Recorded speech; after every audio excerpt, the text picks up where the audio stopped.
दोस्तों recently central consumer protection authority CCPA ने कुछ गाइडलाइंस जारी करी हैं टू रेगुलेट कोचिंग इंस्टीट्यूट्स। इस वीडियो में हम उन्हीं गाइडलाइंस को डिटेल में डिस्कस करने वाले हैं। हमारे साथ हैं अंचित सर जो इन गाइडलाइंस के बारे में हमें बताएंगे और बताएंगे कि भाई इन गाइडलाइंस का क्या इम्पैक्ट होने वाला है। Welcome sir. Thank you, Kuldeep sir, and welcome all our students. तो सर सबसे पहले मैं आपसे यही जानना चाहूंगा कि इस वीडियो का ऑब्जेक्टिव क्या है सर, क्यों हम ये वीडियो बना रहे हैं। सर, ऑब्जेक्टिव जैसा आपने बताया कि सीसीपीए की कुछ नई गाइडलाइंस आई हैं, जो कि स्टूडेंट फ्रेंडली हैं, स्टूडेंट के हक में हैं। So we are going to discuss those guidelines और आप अच्छे से समझिएगा। आपके लिए समझना बहुत ज़रूरी है। और एक और ऑब्जेक्टिव ये भी है कि काफ़ी स्टूडेंट्स अभी, क्योंकि एपीएफसी और सेबी के फाइनल सिलेक्शन रिजल्ट्स आए थे, so students are asking that why we are not publishing our results. तो उसके पीछे कहीं ना कहीं ये गाइडलाइंस का रीज़न है। मैं बताऊंगा कि क्या रोड ब्लॉक आ रहा है रिजल्ट्स को पब्लिश करने में, क्यों टाइम लग रहा है। रोड ब्लॉक नहीं, मैं बोलूँगा क्यों टाइम लग रहा है रिजल्ट्स को पब्लिश करने में, because according to this guidelines थोड़ी कॉम्प्लेक्स डिटेल्स हैं, जिसके बाद ही हम इस रिजल्ट्स को शेयर कर सकते हैं। तो सर सबसे पहले मैं आपसे अगेन यही पूछूंगा कि गाइडलाइंस हैं क्या, मतलब कौन सी ऐसी गाइडलाइंस हैं जो हमारे लिए इंपॉर्टेंट है और बच्चों के लिए समझनी बहुत जरूरी है। बस सबसे पहले तो सीसीपी हम सब जानते हैं, सेंट्रल कंज्यूमर प्रोटेक्शन अथॉरिटी। ये बेसिकली एटेक सेक्टर के लिए नहीं, इंडिया में जितनी भी ऑर्गेनाइजेशंस हैं, it is for them to prevent the interest of the consumer and fair trade practices by the organisations. लेकिन सीसीपी ने कोचिंग सेंटर्स को लेकर स्पेशली गाइडलाइंस बनाई हैं, मतलब कोचिंग सेंटर्स के लिए अलग गाइडलाइंस बनाई हैं, बिकॉज ऑफ लेट उन्होंने कोचिंग सेंटर्स को काफ़ी नोटिस भेजे थे, जिसमें एडुटैब को भी फाइन लगा था, जैसे हमने पहले एक वीडियो बनाया था। तो अब उन्होंने स्पेशली कोचिंग सेंटर्स के लिए गाइडलाइंस बनाई हैं, तो उन्हीं गाइडलाइंस को हम डिस्कस करेंगे। तो यहाँ पे मैं आपको दिखाऊंगा, जैसे कि यहाँ पे बहुत क्लियरली लिखा हुआ है that these guidelines are for coaching institutes. हम बहुत डिटेल में नहीं जाएंगे, because at the start of this the guidelines are very generic, but I move to point number 4। तो पॉइंट 4 में उन्होंने बहुत क्लियरली लिखा है that if any coaching institute wants to make an advertisement, as an even if they want to publish a result that is kind of an advertisement, तो उसके लिए उनको कुछ इंपॉर्टेंट इंफॉर्मेशन डिस्क्लोज करनी पड़ेगी, सच एज कि उस candidate का क्या रैंक है जिसका आप रिजल्ट क्लेम कर रहे हो, उसने कौन सा कोर्स लिया है और कौन सी ड्यूरेशन का, मतलब कोर्स जो लिया था उसका क्या नाम है, और वो 3 महीने का था, 6 महीने का था, 1 साल का था, क्या वो कोर्स पेड है या फ्री है, क्योंकि काफ़ी लोग फ्री इंटरव्यू गाइडेंस प्रोग्राम में हेल्प लेते हैं, तो आपको वो बाइफरकेट करना पड़ेगा कि इतने बच्चे हमारे पेड कोर्सेज से थे और इतने बच्चे हमारे इंटरव्यू गाइडेंस से थे, और साथ में कैंडिडेट की फोटोग्राफ और अदर डिटेल्स भी देनी पड़ेंगी। तो यहाँ तक तो सर बिल्कुल सही है। अगर मुझे इस गाइडलाइन के अकॉर्डिंग रिजल्ट कंपाइल करना हो, it will just take us 2 hours और maximum 1 day to compile. Rank तो आता नहीं है जैसे सेबी में, एपीएफसी में है कि कौन सा कोर्स लिया था, उसका क्या नाम था, क्या ड्यूरेशन थी, क्या वो फ्री था, पेड था, और कैंडिडेट का क्या नाम और फोटोग्राफ वगैरह, that we can easily compile. यहाँ तक सही है। बट यहाँ पे अगर आप जाएंगे, they have played very knowingly, smartly on this. साथ में एक और पॉइंट ऐड किया है कि अगर आप किसी भी कैंडिडेट का नाम और फोटोग्राफ यूज करते हैं, या फिर उसका कोई भी फीडबैक यूज करते हैं, या कोई भी सक्सेस स्टोरी या वीडियो फीडबैक यूज करते हैं, किसका, जो सक्सेसफुल कैंडिडेट है, जो सिलेक्ट हुआ है, वो आप तभी कर सकते हैं अगर आप कैंडिडेट का रिटर्न कॉन्सेंट लेंगे। मतलब सिर्फ इतना काफी नहीं है कि कैंडिडेट ने आपका कोर्स लिया था और आप बता दें कि ये कोर्स लिया था और इस एग्जाम में इसका सिलेक्शन हुआ है, इसलिए मैं इसका रिजल्ट क्लेम कर रहा हूं। इतना काफी नहीं है, आपको उसका रिटर्न कॉन्सेंट लेना पड़ेगा। मतलब बच्चा रिटर्न में आपको खुद लिख के देगा कि हाँ, I give you the permission that you can include my name in your result. Indirectly it means के बच्चा अगर खुद फील करेगा कि मुझे आपसे फायदा हुआ है, आपने मेरी हेल्प की है, आपका कहीं ना कहीं मेरी सिलेक्शन में कुछ रोल है, तभी बच्चा वो कॉन्सेंट देगा।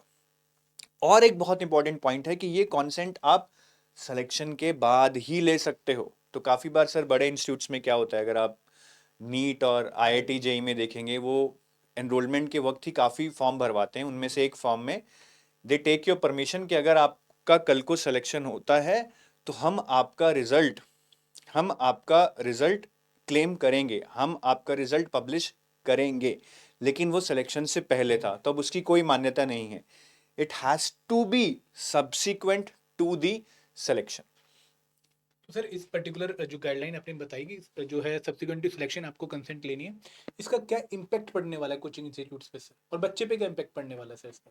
सर जैसा मैंने आपको बताया कि यहाँ तक तो बिल्कुल सही था जो हमारी ये वाली गाइडलाइन है, जिसको हम 4A बोल रहे हैं, कि अगर मुझे सिर्फ कैंडिडेट का नाम, कोर्स, उस कोर्स का ड्यूरेशन, क्या वो फ्री था, पेड था, और उसकी फोटोग्राफ या नाम वगैरह देना हो, it is very easy to compile this. But जो ये एडिशनल पॉइंट है, क्योंकि आपको अगर रिजल्ट पब्लिश करना है तो कैंडिडेट की फोटोग्राफ और डिटेल्स शेयर करनी पड़ेंगी, और यहाँ पे लिखा है कि अगर आप कैंडिडेट का नाम और फोटोग्राफ यूज करते हैं या उसका कोई भी टेस्टिमोनियल, इवन सक्सेस स्टोरी भी यूज करते हैं, तो आपको उसका कॉन्सेंट लेना पड़ेगा। इवन इंटरव्यू गाइडेंस की जो वीडियो होती है, जो मॉक इंटरव्यूज में दिया होता है, वो भी आपको परमिशन के बाद ही पब्लिश करना पड़ेगा। Exactly exactly. कोई भी उसका वीडियो जब वो सक्सेसफुल हो गया, उसके बाद आप उसका कोई भी असेट, चाहे वो ईमेल हो चाहे वीडियो हो, वो पब्लिश करने के लिए आपको रिटर्न कॉन्सेंट लेना पड़ेगा।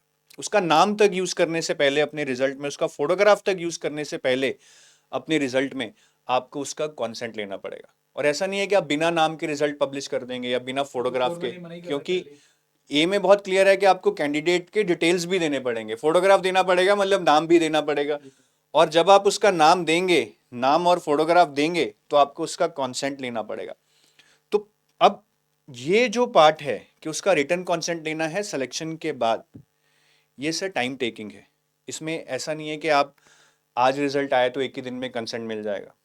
अभी 100 स्टूडेंट्स हैं अगर किसी के, तो एक एक स्टूडेंट को कॉल करना या ईमेल करना, फिर कॉल स्टूडेंट नहीं उठा रहे हैं because they are busy after their result in their celebrations, या आपने ईमेल की, उन्होंने 4 दिन के बाद रिप्लाई किया। फिर काफ़ी स्टूडेंट के रिजर्वेशंस भी होते हैं कि भाई आप हमारे रिजल्ट किस तरह शेयर करेंगे, कहाँ पे शेयर करेंगे, क्या उसको किसी बैड लाइट में तो नहीं दिखाया जाएगा, या उससे कुछ ऐसा प्रमोशन तो नहीं किया जाएगा जिससे स्टूडेंट का नाम खराब हो। तो काफ़ी रिजर्वेशंस होते हैं जिनको हमें बताना पड़ता है कि it's just about publishing the result on the website और मे बी ऑन यूट्यूब और समथिंग।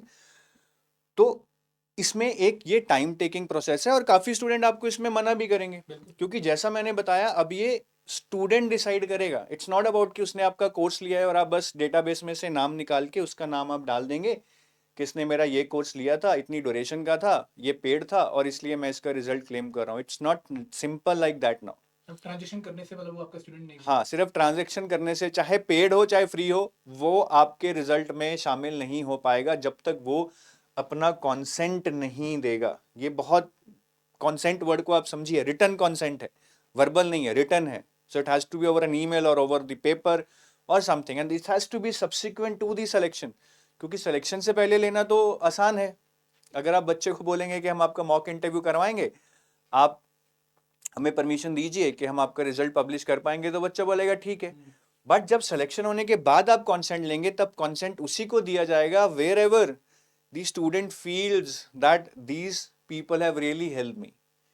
जहां उसका मन मानेगा कि यार इन्होंने कहीं ना कहीं एक रोल प्ले किया है मेरी सिलेक्शन में, इन्होंने मुझे हेल्प की है मेरी सिलेक्शन में। So when you feel obliged, then only you will be giving consent. मतलब वो दिल से आएगा, तभी वो कंसेंट बनेगा, और तभी वो इंस्टीट्यूट आपका नाम रिजल्ट में पब्लिश कर पाएगा। सर पॉइंट बहुत वैलिड है आपका, I totally agree to that, और अच्छा किया सीसीपी ने ये पॉइंट निकाला। बट सर आपको नहीं लगता कि बहुत सारे इंस्टीट्यूट्स ऑलरेडी मतलब इसको वायलेट कर रहे हैं? अभी हमने आरआरबी का रिजल्ट देखा, हमने एपीएफसी का रिजल्ट देखा, जहाँ पर विद इन सम मोमेंट मतलब रिजल्ट आने के तुरंत बाद ही हमें रिजल्ट जो है उनकी वेबसाइट पे दिखने लग गया कि भाई इतने बच्चे हमारे सिलेक्ट हुए हैं। तो शायद वो ये गाइडलाइंस फॉलो नहीं कर रहे हैं। तो आपका क्या इसमें ओपिनियन है सर? सर अभी ये मैं एग्री करता हूँ कि काफ़ी इंस्टीट्यूट्स रिजल्ट्स अभी भी पब्लिश कर रहे हैं।